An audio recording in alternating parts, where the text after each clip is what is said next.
Introducing On the Horizon, a podcast by Horizon Resources Cooperative, supporting farmers and ranchers across northwest North Dakota and northeast Montana. Join host Levi Hall as he engages with agronomy experts, grain traders, and community leaders, sharing insights to help you make confident, informed decisions for your operations. From market trends to practical advice, we bring you the conversations that matter. Welcome back to On the Horizon. This week, we're going to talk about winter diesel additives. I know it's not exactly the topic that has people jumping out of their chairs to listen to it, but I promise you, this is a very interesting episode. We have Guy Olson from Performance Fuel Specialties. Guy is known as the Fuel Guy. You can find his website at fuelguys.com. Phenomenal episode. I'm really excited for you to listen to this one. I think Jill and I both learned a lot as we were listening and recording this one. So I can't say enough good things about all the topics we covered.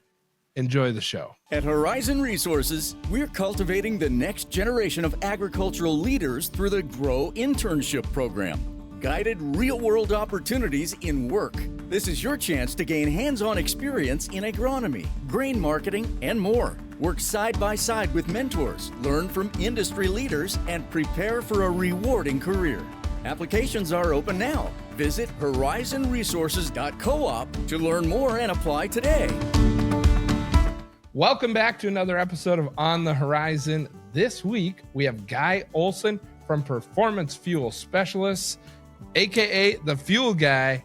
Guy, welcome to the podcast. Thank you so much, Levi. It's great to be here. Really great. You know, when Chad told me I needed to have you on, and that's the word he said. He said I needed to have Guy on, and we were going to talk about additives for fuel. And I thought, oh man, how are we going to do this? And you came to my office. We sat there for maybe 3 minutes, and I said, we're not going to have any problem recording multiple episodes off of this. So very excited to have you here. Guy, for our people that don't know anything about you or Performance Fuel Specialists, why don't you give a little bit of a background and how this all came to be? Well, quick history. I actually was born in Sydney. My family was from Culbertson, Bainville, still have family there. Moved to Livingston, Montana, right out of Yellowstone when I was young, and graduated high school there. Actually came out, worked the oil field here for a little bit back in 1981, back before that one crashed, and worked on the rigs, and then went home, and at the age of 23, engaged to be married, decided to start a business using fuel additives. I had a need of one of a mechanic, ever since I was a kid, and just really fell in love with it and started selling in the mining and large industry. And then Lord would have it, I had stumbled on a company, privately owned parts company, talking with them. And for whatever reason, the owner really took a liking to me. I was probably 29 at that time, and he helped me start the retail end of the business. And we've been 40 years now. This year is 40 years in the industry. Congratulations. Yeah. That's a huge testament. To make it 1 year, 5 years is extremely difficult. But to make it 40, that's you're not going anywhere. This product is tried and tested and proven by this point. Yeah, it has been. I love the industry. I fell in love with it then. And when you talk about fuel additives, it is snake oil or whatever it is. But when you really get into it, it's really an exciting business. And all we do is fuels, and things, are always changing. The equipment is changing, the injection systems, the pumps, the fuels themselves are changing. We got new fuels now. We got the renewable fuel, which we maybe discuss. That's all changing, because you had biodiesel and you've had oxygenated gas, and you just have cycles of all of this stuff. And every time the government makes a rule to change one thing, it always changes something else, and it generally is not for the better. Right. And so it's really a constant battle to keep up with it. And but we love it. I absolutely love it. So, well, especially, I mean, I'm glad that you brought it up, but the amount of fuel types that have changed in the last 20 years, especially.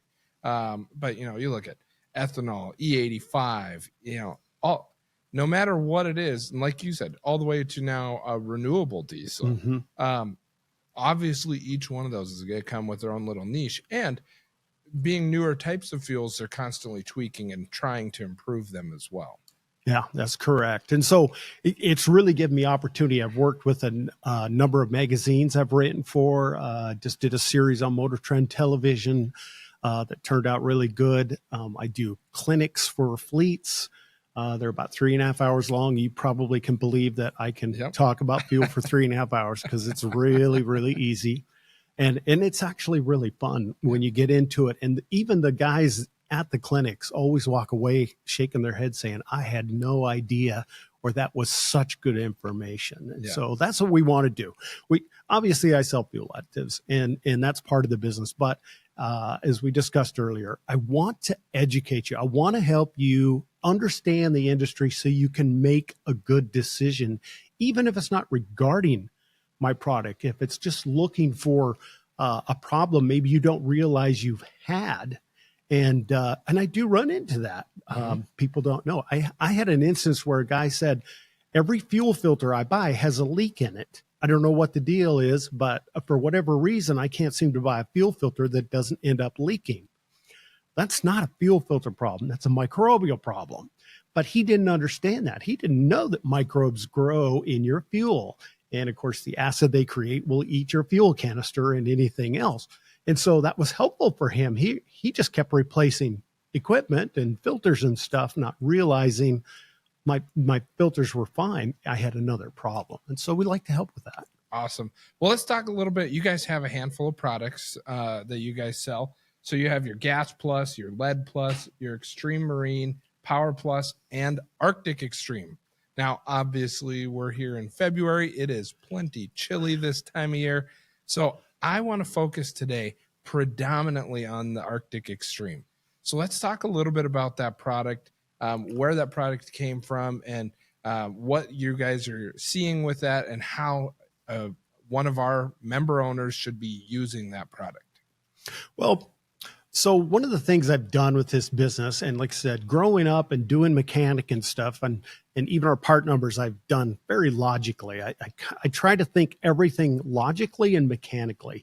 So we have two basic diesel products. We have a summer product, which is called our Power Plus, and we've taken that particular product and we've added anti-gels to it to create the Arctic Extreme product. So they're identical with the exception of the Arctic Extreme has one additional component because you still need all the properties. So for instance, they're complete formulas, meaning they treat a variety of issues. The lubrication, the water removal, the stability, which is a really important thing anymore. And then, of course, we've added the anti-gel to that. And the anti-gel is just a single anti-gel. There's no variation. And so in the industry, what you'll see is, price gets people to buy. The lower the price, we always want something that's, inexpensive versus something that's expensive or appears inexpensive. So what the industry does is they'll take an additive, they'll put it in and they'll put a lower price on, they'll say it treats 1,000 gallons. But then in the fine print, they say, however, if you want to, if it's going to be this cold, you got to double it. And if it's going to be this cold, you got to triple it. Mm-hmm. But if it's going to be really cold, then you got to add another additive. And they'll do the same with lubricity. This product does everything. It lubricates, it cleans, it does all. But if you need more lubricity, you got to double it. Or you got to use another product. Or if you need extra cleaning, you got to add another product. Or you got to double it or triple it. So really what they're doing is giving you a diluted product if the price is low, and they're trying to get your sale that way. And I don't do that. Everything is complete. It's going to clean if it's dirty. It's going to keep it clean indefinitely. The lubricity is at maximum level. The anti-gel is at maximum. You can double it. It doesn't get any better because it's at maximum effect. And so I don't like the manipulation of that because in my head, it's kind of dishonest. And to be honest, when was the last time you were putting diesel in your rig and you looked at the fuel and you said, oh my goodness, that needs more lubricity. I better double my dose. Right. How would you know that? Yeah. right? You don't have a clue. And so treat it to the maximum effect, and then you don't have to worry about it. So are your products meant for if I'm filling up my rig at the pump and I add it in while I'm fueling up? Or are we talking this is for somebody adding to a 500 gallon to 15,000 gallon bulk plant? Or what are we looking at here? Well, we sell 12 ounce. We sell 64 ounce, 5 gallon, 55 gallon, 275 gallon totes. So it's used in all realms. It's easy to use. The measurements on the side, if you're using the 12 ounce bottle, it's got a long neck, so it fits down in that truck or your capless gas tank or whatever. It's got the ounces on the side. It's got a little squirt top under the cap that we actually designed specifically for our product. Super easy to use. And because it's concentrated, so all the products are 1 ounce to 10 gallons. So a standard bottle treats 120 gallons.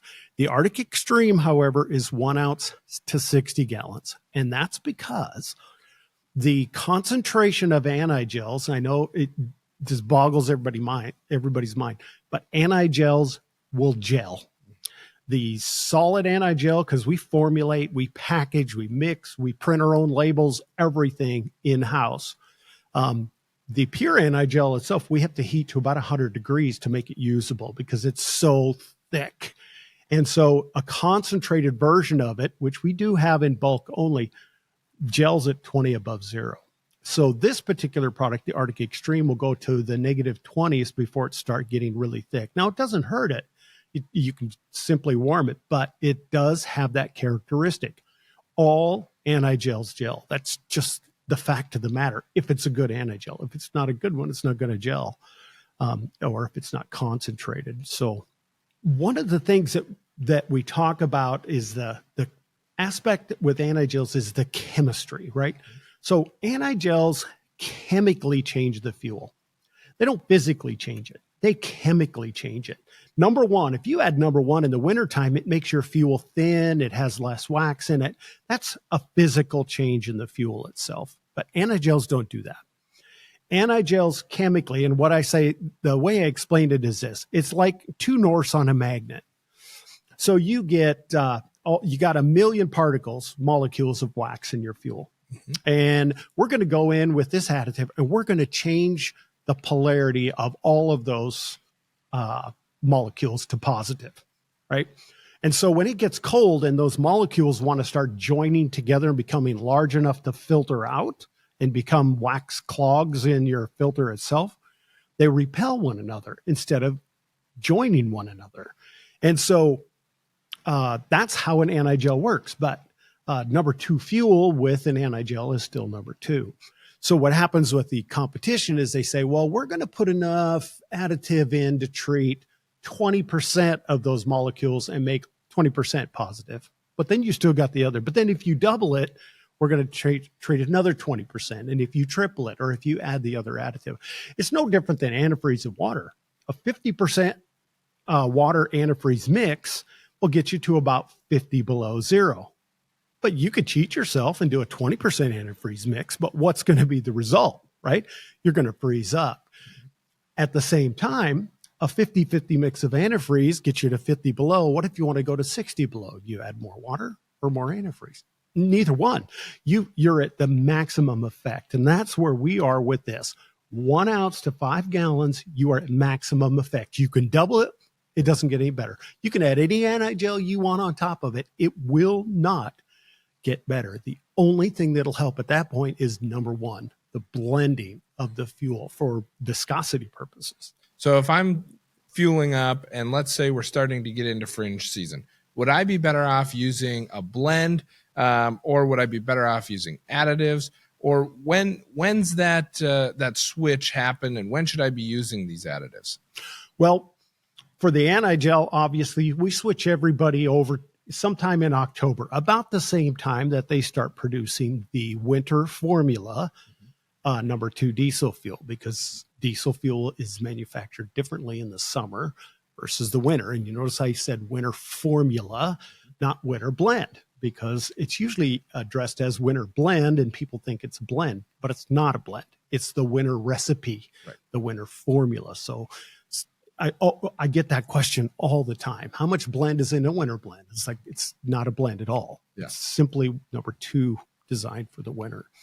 And so switching over sometime in October to our anti-gel product, the Arctic Extreme versus the Power Plus, which we recommend using in the summer, keep everything prepared.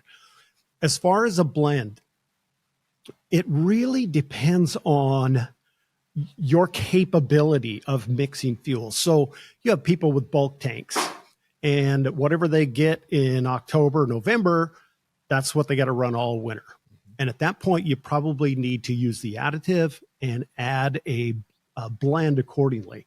And this is the way I would do it. I can get you with a winter number 2 and the additive in a vehicle that's well maintained and has a good clean fuel filter. I can run you safely to -15 below with that number 2 fuel. After that 15 below, we recommend a 15% blend down to a -20, at which point you need another 15, down to -25, you need another 15. So in this area, you're running about a 50-50 blend with the additive during all the winter months, because you can have, obviously, I've been here at -50 below, so it gets really cold. Yeah. The one thing that people don't think about is with an anti-gel, because remember, we talked about it chemically altering the fuel, not physically. Number 1, fuel is thin. Number 2, fuel is thick. They're an oil. Diesel's an oil. And when it gets cold, it gets thick and hard to pump. Well, we used to have 30 micron filters, right? So a human hair's around 70 microns. The fuel filters used to be 30 microns. But the new fuel filters are down to about 3 microns or smaller. So they're 10 times tighter than they used to be. So the problems that is somebody calling and saying, hey, I thought I was gelled up. I could idle. I didn't have any power, but I pulled my fuel filter off. And not only was there not any wax in it, there wasn't any fuel in it, or there was only a little bit of fuel in it. Simply because of the viscosity, the thickness of number 1, or of the number 2, I mean, you are consuming fuel faster than you can filter it.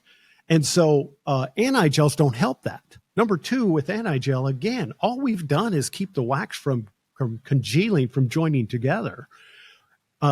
We've not made it thinner. So you can't say a number 2 with an anti-gel is equal to a 50-50. It's not, because a 50-50 has different viscosity. And so when it gets cold, you need a thin fuel to pass through that filter. I could keep you to gel to 100 below zero, say, if that's possible, but that doesn't mean you can run there, because you got a certain volume you need to keep up. So our -30 is a generally where we'll take a number 2 for cold filter plug point, but that doesn't mean you can run to -30 simply because of viscosity failure. So when you're talking the cold filter plug point, excuse me, when you're talking that cold filter plug point, that's when they're doing lab testing on these products. They're running it through a filter, and they're seeing when that product would gel up, essentially. Yes, that's the point of the cold filter plug point test. And the test is, 25 years old, might even be a little older than that. But it was great in its day, but they need to update the test. Everybody's harping on them to do that. ASTM needs to start testing it with a 3 micron filter instead of a 42 micron filter, right? And so the testing isn't really accurate for today's equipment. It is an indicator of how well an anti-gel works, however, but it's no longer a good indicator as to what point you can run safely. So you were showing me some data before here where one of your competitors had run a test, and they were running a couple of their competitors. They ran some baseline samples and ran their product. And they called you and said, we think you're going to want to see the results. Why don't you tell the listeners about that story? So I got a call from a lab from one of my competitors and said that they had been testing their product against ours and some other products and want to know if I want to see the results. Of course, immediately I'm scared because they're my competition. Obviously, they lean towards their side. Fortunately, the guy talking with me was unbiased. He just had great results for me, and he wanted me to know it. So he actually sent me an email with the results. The product of theirs they were testing, the number 2 failed at cold filter plug point, the winner number 2 at 5 above 0. 70-30 blend, meaning 70% number 2, 30% number 1, failed at 4 below 0. Their product failed at about 1, is -1 below. And that was using a baseline of number 2 with their additive. With their additive. So we started it at 5 above. With their additive, we took that additive or that fuel down to -1. The blend took it to -4. I had another product took it to, I think, -2. Another product they tested, because they tested a few products, went to -19. And we took it to -30. So we had a 35-degree reduction in cold filter plug point. So he said, you killed everybody. Yeah. Even the lubricity, there was nobody close. We had a 28% increase in lubricity. My next closest competitor was the company that called me, and they had a 10% increase. So we were almost triple our next closest competitor. And so they were quite impressed with the product, said they needed to get on board and start trying to catch up. Well, that has to be one of those phone calls where, like you said, at first you're a little bit nervous, didn't know if you wanted to see the results, and you get that email with those results, and that had to make for a pretty good day. Oh, yeah. Yeah. And it's something that I've been able to, talk about, ever since. My goal isn't necessarily to beat anybody. My goal is to provide a product that's going to be easy to use. It's not going to be a wasteful product. It's not going to be marketed as a snake oil. I don't like that deceptive thing, right? I don't like multiple products that you got to have to do every different thing. It doesn't have to be that complicated, but it does from a marketing standpoint. And unfortunately, I'm just an old Montana boy. I'm not good at marketing. Yeah. I'm just trying to make a living like anybody else. We're a small company, family owned, and just love what we do. I'm really glad that you touched on the number of products too. And I know I listed them at the beginning of the podcast here too. A lot of times when you go to a fuel additive type website, you'll see, well, if the wind's out of the north, you use this product. If the wind's out of the south, and it's 40 products long, and you're like, I get so overwhelmed so quickly. But you guys keep this very tight. You keep it very simple, and you keep it to the point where you don't really have to second guess yourself. It's very straightforward. Yeah, and it doesn't need to be. Mm-hmm. The benefit for these companies is this. If I've got, at one point, there was a major line of fuel additives, and I was walking the aisle at Walmart. They had 14 injector cleaners from the same company. 14 different injector cleaners. Now, it either is an injector cleaner or it ain't an injector cleaner. Why do I need 14? Because it gives a lot of shelf space. Right? We got all these different products. So when you walk down the aisle, you got 14 from this one. What's the chances of somebody picking one of those 14 versus a single bottle of Fuel Guys PFS, right? What are the odds? Well, chances are they're going to buy the other one. What happens though is you, the consumer, are the ones who are paying the price. Right? You're not, it's confusing, and you got to have all these products. Plus you as a dealer, now you got a warehouse, you got to store all that stuff. Right? And it costs money. And so an average bottle will treat 10 gallons, or say an average bottle of mine treats 120 gallons, 60 with the other ones. But that means you're throwing away 12 containers, 12 bottles. You're shipping 12, handling 12, labeling 12, boxing 12. You're spending all of your money on the outside of the package. So when I got into the retail line, I had a commercial product, because all commercial products are highly concentrated. That's just the way it is, right? Whether it's cleaner or your floors, whatever it is, retail versus bulk or large distribution, they're just different concentrations because they're trying to keep the price low. And I thought, I'm going to put it in a clear bottle. I'm going to make it easy to add. Everybody thought I was nuts. I want to make 1 ounce to 10 gallons is a very easy measurement, or 1 ounce to 5. And I want to make it simple, but at the same time, so I have some money to put something inside the bottle and not outside the bottle. Right. And that makes all the difference in the world. But again, you'll sell a lot more product if you cheapen it up, put in a lot less chemistry, put a little fine print on the bottom to make sure that, and I don't like the game. Yeah. I just don't like it. Yeah. Yeah. If you want a straightforward product, this is a great one. That's one of the reasons why we retail it. We are very picky about what we are offering to our member owners. We want them to be successful. And so this is something where we said, this fits what we're trying to do. Yeah, and I've dealt with you guys for a number of years. Long time, yeah. We were talking beforehand. One of the first cooperatives that you were working with was managed by the father of our CEO here today. So it shows how long you've been in the business, and it's a testament to the product itself. And they're still my customers today. Yeah. As a matter of fact, my very first customer 40 years ago when I got into this business is still my customer. To this day, we've had 3 managers, but it's still my customer. People love the product. Mm-hmm. It's not a miracle in a bottle. You gotta do the maintenance. You gotta have good fuel. You gotta have common sense, right? At the same time. I remember I did a clinic one time. I do it because I do a lot of school busing, and one of our distributors is the largest busing distributor in the United States. And I was doing a clinic, and you don't think this stuff is real, but it's real. And the one guy I'd said, I recommend changing your fuel filters right before winter, sometime around November, because then you have the least restriction, then you get through the winter. So I always recommend changing your fuel filters at that time. And he nudges the guy next to him and he said, I didn't know we were supposed to be changing our fuel filters. It's like, you're running a fleet of buses and you don't know that.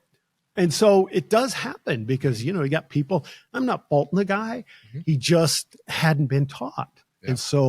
And not everybody thinks about changing it before.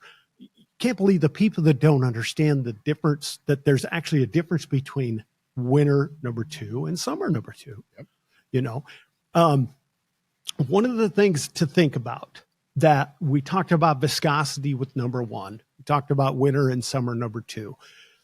Let me explain the difference in the viscosity. So summer number 2. First of all, Guy, let's talk about viscosity. For our listeners that aren't sure what you're talking about when you're talking about viscosity, what are we measuring there?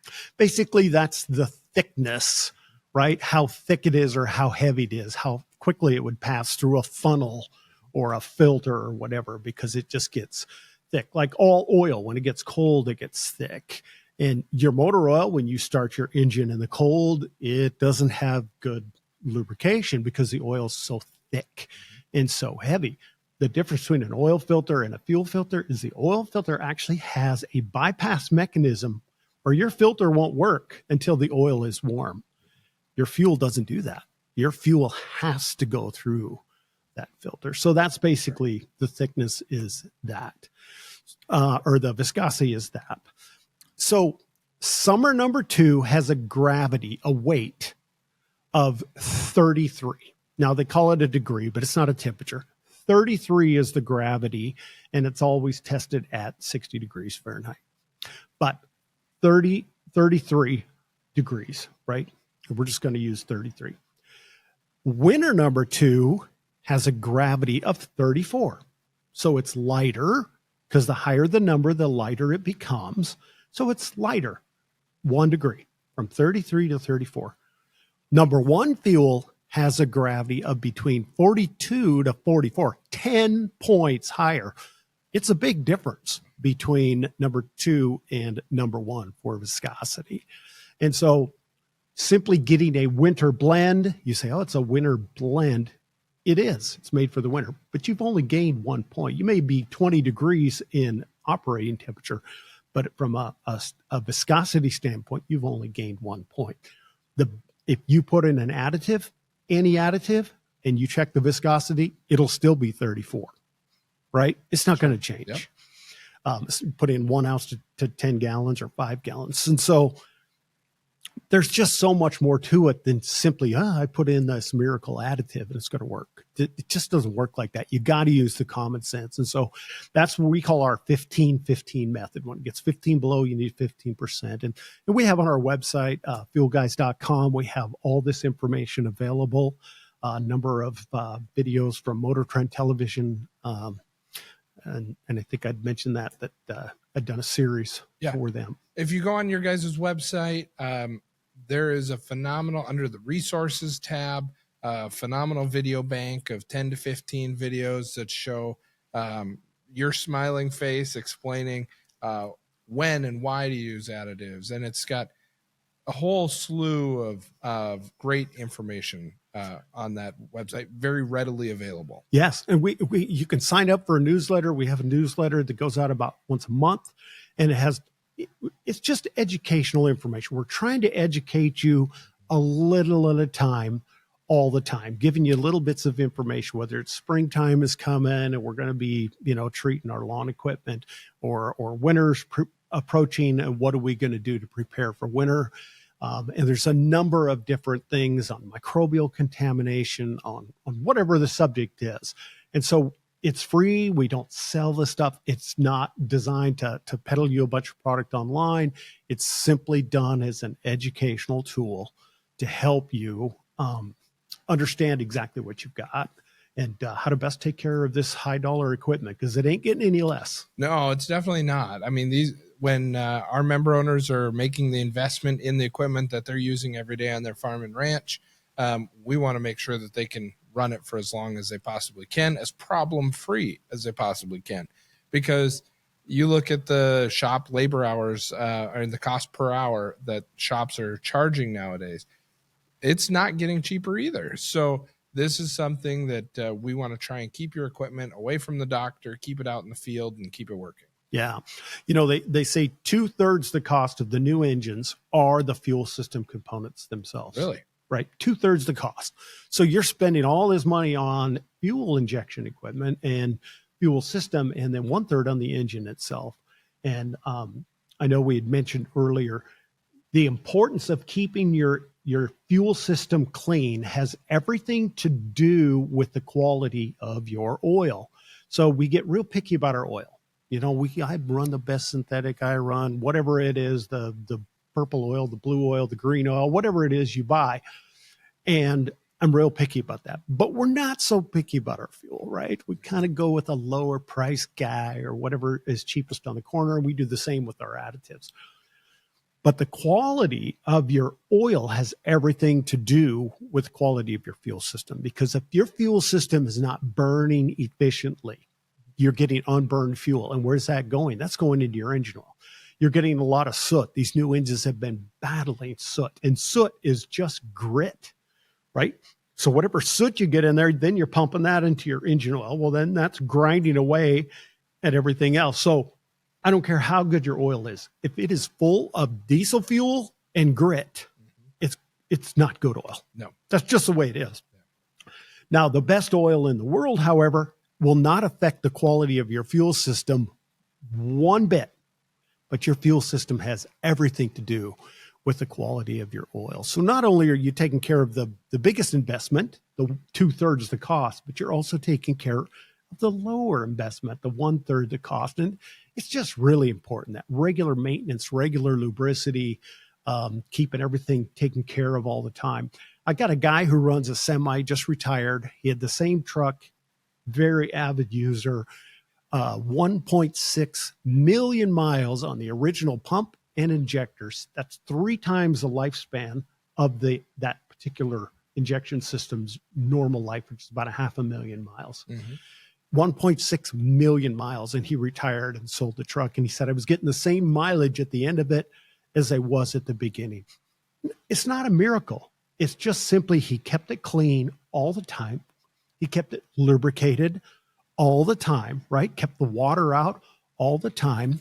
And one more thing that you don't really talk about or you don't hear about, stability.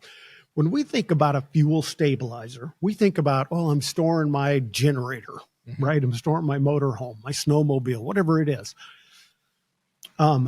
Fuel stability is super important, but it's become more important with the new equipment because the new equipment itself has a real high pressure, right? We used to have, 8,000, 10,000 PSI. Now we're 40,000 PSI.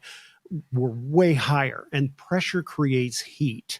We've got these common rail fuel systems, and they pump a lot of fuel through it. But what happens is the fuel goes in at such high pressure and gets so hot, you have to keep it flowing. So it goes into the rail and then back into the tank and just cycles through that. But when it goes back into the tank, it goes back in at 140 to 160 degrees in temperature, super hot. What people don't think about is that heat creates oxidation in the fuel. What is oxidation? Oxidation is when your fuel gets old and sits, you're not using it, it begins to oxidize, it ages. Or when you heat your fuel up, it oxidizes and it ages. And so we're circulating brand new fuel through a system, and we're creating old fuel out of it. And what does old fuel do? It doesn't burn efficiently. It also creates, they call it asphalting in your tank, a black kind of a sludge. It's hot, so it creates a lot of condensation, which means you got moisture, which means you got microbial contamination, all kinds of issues that come from this.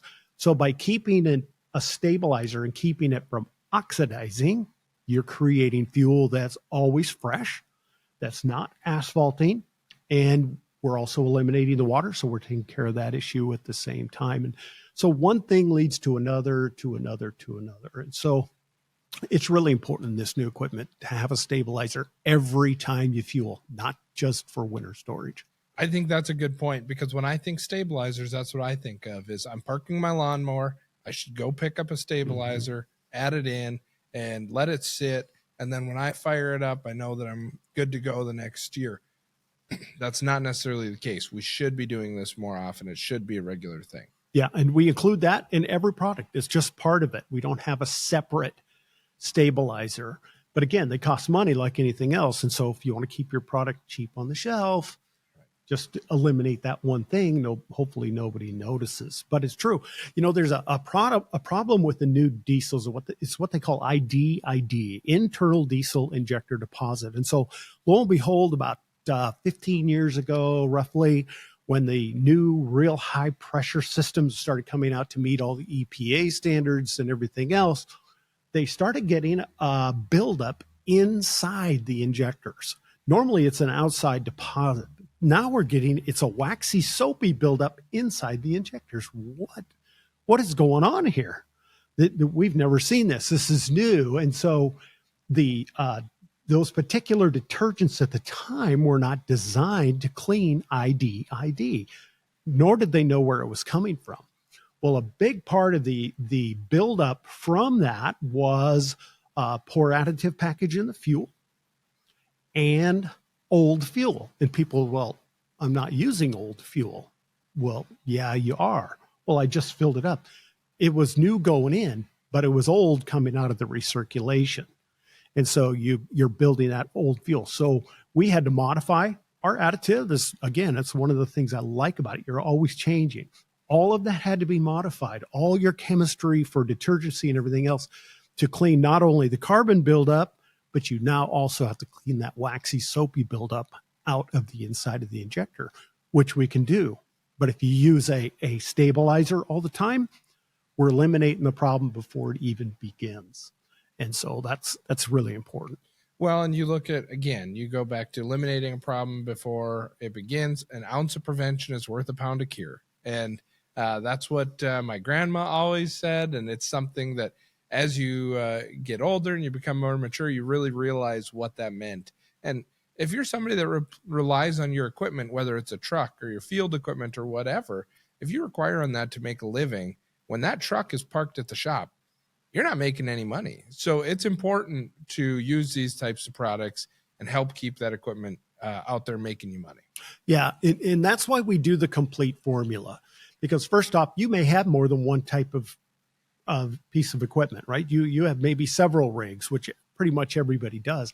Does that mean they all have exactly the same fuel problem? No, because they're all different mechanically, and so they have different issues. So for you to judge and say, well, I don't think I need as much lubricity, well, you maybe need more in one rig than the other. Maybe one rig has a problem that the other one doesn't have. And so do the complete formula. Get the maximum lubricity. If it's dirty, we're going to clean it. We're going to keep it clean indefinitely. right? So that's the whole point, keeping it clean all the time. Your EGR systems, which are notoriously dirty, right? You're recirculating that fuel back through the EGR. You're making the EGR dirty. You're sending back dirty fuel to be recombusted again. Well, what if you can clean that so the combustion is more complete? So the fuel going through the EGR system is clean, and then your EGR isn't getting dirty, and the recirculated fuel isn't dirty going back in, and we call it the circle of death. If you don't keep it clean all the time, it compounds, it gets worse, it gets dirty, which makes it get dirty faster, which makes it get dirtier faster, which makes it's just that little bit. So, Guy, we're going to wrap this episode up. Let our listeners know, where can they find your product? How do they get a hold of you if they have any questions? Well, they got it right here at Horizon Resources, and you can see the guys in at the counter. I was in this morning, and they got it on display, the 64 ounce and the 12 ounce. If you decide you want to treat your bulk tank or whatever, it's available again, 5 gallon, 55 gallon. You just talk with the guys, Chad, you talk with Chad there. And he can get you set up or whatever. And like I said, been here for a number of years. Look us up online.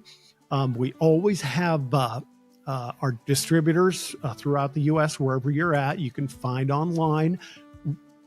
We sell online, but we always push people purchase from your local distributor. You get a better buy anyways, and that's the way to do it. So what's your website? FuelGuys.com. Awesome.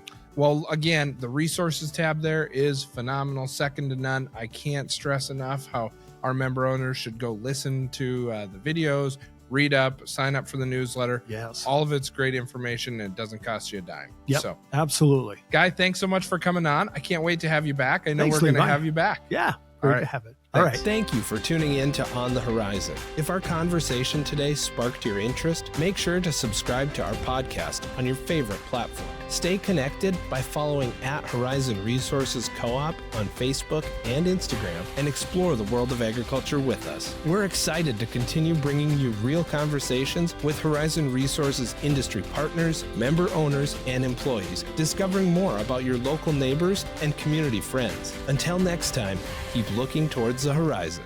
Horizon Resources, solutions for your success.